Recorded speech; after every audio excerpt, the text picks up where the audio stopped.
Dragon Ball. If you've been anywhere in the anime sphere since it became mainstream, maybe at some points before it was genuinely mainstream, you've probably heard the name passed around. Most frequently called up for Dragon Ball Z, a series that was a lot more out of the ballpark in tone compared to Akira Toriyama's other work. It also covers works like the original series and Dragon Ball Super. And those other Dragon Ball works that I refuse to state the names of. Whether you've watched any of the various series, you're only familiar with Dragon Ball is through the references it has in other pieces of pop culture, or the only thing you can pin as Dragon Ball is the "It's over 9,000" meme, which, if you still remember that meme, that's cool. It's usually very easy to tell when something is Dragon Ball. In fact, it's very easy to tell when Toriyama's including the creative process of anything. I'm a pretty big Dragon Ball fan, so when I heard that there would be a new Dragon Ball anime, I decided it would go on my watch list, especially after hearing that Toriyama had a lot of involvement. From the trailers for Dragon Ball Daima and the synopsis, all you would learn about the series is Goku and friends become small, go on an adventure. Anything more specific than that, however, you'd have to watch the series to find out. And watch it you can, if you're willing to sit through an episode that's over 30 minutes long as the first episode. While that first episode does contain a lot of recap, since it's been quite a while since the final episode of the Buu Saga aired, or since many viewers have last seen the Buu Saga, I'm willing to excuse it to allow all viewers to be on the same page. The main purpose of the first episode is to introduce the main villains, who are new characters, shrink the heroes to their small forms, and recap to ensure that all the viewers are on the same page. Setup is necessary, and jumping into the series without this setup could leave some viewers confused. Episode 2 shows us the young versions of the characters, and I pray to whatever higher being or higher beings may or may not exist that I never have to see young Roshi again. Why is he still bald? Why? Just why? Toriyama, if you had a part in young Roshi's design, why did you do this? I know you're dead, but still, why? Episode 2 also contains a good chunk of setup with getting the characters used to their smaller bodies and all that jazz. Also, Noibo/Power Pole is back. Also, Kibito and Shin's old ship is being worked on. Also, we meet Glorio at the end of the episode. Speaking of Glorio, can I talk about how I don't trust him? People who have read my weekly write-ups on Leslie's Anime and Manga Corner already know this, but I do not trust Glorio. In fact, I think he has some ulterior motive for helping Goku and the others, because last time a blue character helped the main character of a long-running franchise, I ended up blindsided. I still haven't forgiven you, Megalore. I know it's been around over a decade at this point, but I still hate you for what you did in Kirby's Return to Dreamland. Back on topic, because Kirby is off topic. However, at the end of that episode, Goku and Shin head with Glorio to the Demon Realm. Episode 3 introduces more of the Demon Realm and how travel stuff works. As of the first 3 episodes, we haven't gotten to what I consider to be the main plot yet. I'm starting to hate myself for having this 3 episode cutoff because what if I encounter a scenario like this and there's a ton of stuff I want to talk about, but it's past the 3 episode cutoff. Also, there's some stuff that I skimmed over regarding the plot, but I honestly feel like this is one of those shows where the less you know about the plot's intricacies, the better it ends up being.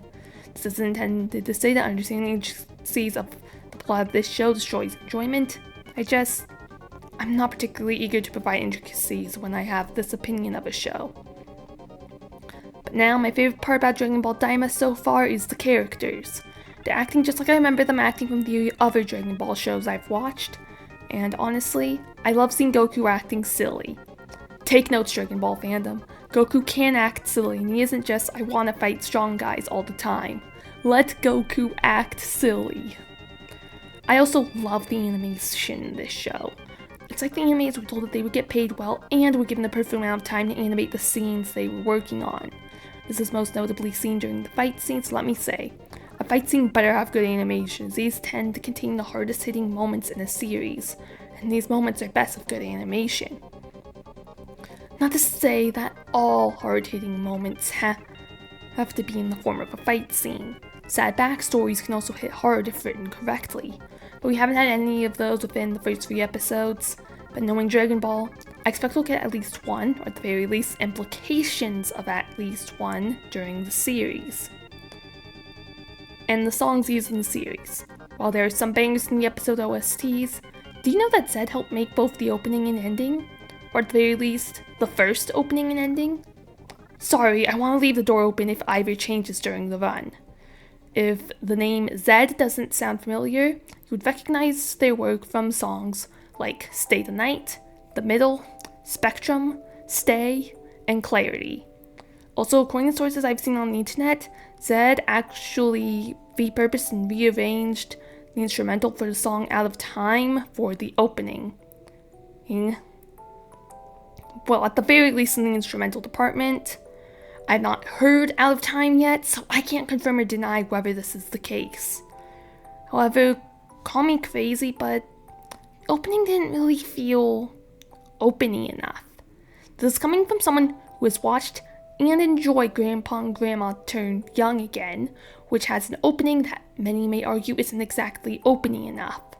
I think the big difference between the two, however, is that the opening for Grandpa and Grandma Turn Young Again feels like it fits the vibe of the show. However, the opening for Dragon Ball Daima doesn't feel like an opening I'd associate with Dragon Ball. Now, that doesn't mean that the song itself is bad. Sometimes when there are no thoughts in my head, the John, Chaka John part plays in my head. Just that part, not the rest of it. Okay, sometimes I also hear the Daima Wonderland part in my head, but not as frequently as the John, Chaka John part. Also, I want the full versions of both songs to be on Spotify so I can stick them in my playlist. The closest we have right now is Out of Time, but I don't know how similar it is to the opening. As I've already pointed out, I haven't listened to Out of Time yet. But I mean, Zed songs are always bangers, at least from the sample size I have, so I have a pretty good feeling that Out of Time is a banger, even if I haven't listened to it yet. I also love the color palettes that are used in this show. I think they're so satisfying to look at, especially when they're outside in the third demon world. I want to eat the art in those sections. This is a show that starts slow, but I promise, it gets good over time. In North America, friendly reminder to research where it streams where you live, Dragon Ball Daima streams on Crunchyroll and Netflix. On Crunchyroll, the series is limited to premium users. However, it is available for those on the ad-supported Netflix tier. Though, let this be your friendly reminder to watch stuff legally when you can. I don't condone piracy, but I won't stop you if you cannot watch this show legally and want to watch it. Just know that I disagree with your decision, and I hope that you can, at the very least, agree to disagree. I always look forward to watching this show when the new episodes drop, and I honestly can't wait to continue watching it as the episodes drop. I don't know how many episodes the series will be, but I will strap in for the entire ride.